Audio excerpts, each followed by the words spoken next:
How do we work out how many calories that you're burning throughout the day? Well, there's a few different fitness apps out there that will spit this number out to you. But I want you to bear with me through until the end of this video, because I'm going to show you the science behind this and exactly how to break it down so you're more aware of what's going on. And that is called your Total Daily Energy Expenditure. This is how you work out how many calories you're burning each day. So there's 4 parts to working this out. The first thing is to work out your BMR. What is your BMR? That stands for basic metabolic rate. So this is how many calories your body needs at rest. So if you was to do jack shit all day, lay on the sofa, how many calories would it need by just not moving? So this is for just general function of our bodies, what its basic requirements are. So for your organs to all work properly, for your heart to be pumping blood around your system, for your hair, skin, nails, that sort of thing. So our overall health, for our body to be working optimally. Now, there is calculators online, and I'll share this with you either in the post or in the comments so you can work yours out. But on average, a male BMR is 1600 and a female's is roughly 1300 based on averages. Right guys, next part to this is your NEAT. So this is non-exercise activity thermogenesis. Bit of a tongue twister. There's a lot of scientific terms out there, but that's what it means. Now, this is just generally walking around. How many calories does your body need just to walk around through the day? We can work this out. We can work it out through Apple Watches, Garmin's, Fitbits, that sort of thing. If you are carrying more weight, you will naturally burn more calories. Let's say you've got 2 people and one's quite lean, you've got somebody that's overweight. The overweight person doing 10,000 steps will naturally burn more calories, because it's a bit like walking around with a great big rucksack, get the words out, rucksack on your back all day. It's going to be harder, so therefore you're going to burn more. So that is something to consider. But for today's exercise, we're just going to write down the average.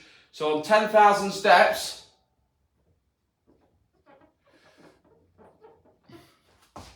we'll roughly burn 200 calories. That's what we're going to put down, 200 calories. It might differ based on the person, but you're getting the idea. Next part to this is your EAT. Exercise activity thermogenesis. So in your workouts, how many calories are you burning? Now obviously that depends on the workout. Again, you can track this on fitness watches. But for today's exercise, let's say we've had a pretty tough workout and we burn 300 calories in that workout. Last one is TEF, which means the thermogenic effect of food. So when we consume calories, when we eat food, our body, believe it or not, when it breaks it down, has to graft hard, and then we actually burn calories in doing so. Now, some foods have a higher thermogenic effect than others. So for example, if I'm eating a piece of chocolate cake, my body's not really doing a lot to break it down. Whereas if I have a boiled egg or a piece of chicken breast, it really has to graft hard to break it down. Therefore, it actually raises our metabolism slightly and we're burning more. So on a higher protein diet, on average, we will burn 150 calories. And again, these numbers may not be accurate for you. It could differ a little bit. But the purpose of this today is to break it down without making it too complicated, so you can see simply how many calories your body is burning throughout the day. So from this then, we've got 1800, 21, 22, 50, 1500, 1800, 1950. Alright guys, so we've worked out exactly how many calories we are burning throughout the day. Now in order for us to lose weight, we've got to put ourselves into a calorie deficit, as we know. We know that 1 pound of fat is the equivalent of 3,500 calories of energy, because calories is energy. And divided by 7 days, that's 500 calories per day. So we now know the figure that we're burning. If we give ourselves 500 calories less per day, we're going to lose a pound of fat per week. Alright, that's how we work it out overall.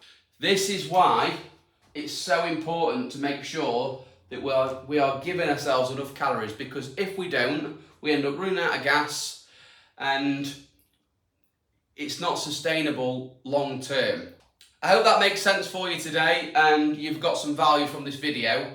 Now obviously I've gone into the details and broken it all down for you and gone into the science behind this. There is quicker ways of working out how many calories you need, but at the end of the day this is trial and error, and what you've got to do is experiment a little bit, try something for a number of weeks, and if it's not working, adjust accordingly. But at least now you know in depth about how to work out the calories you're burning and how to find your calorie deficit.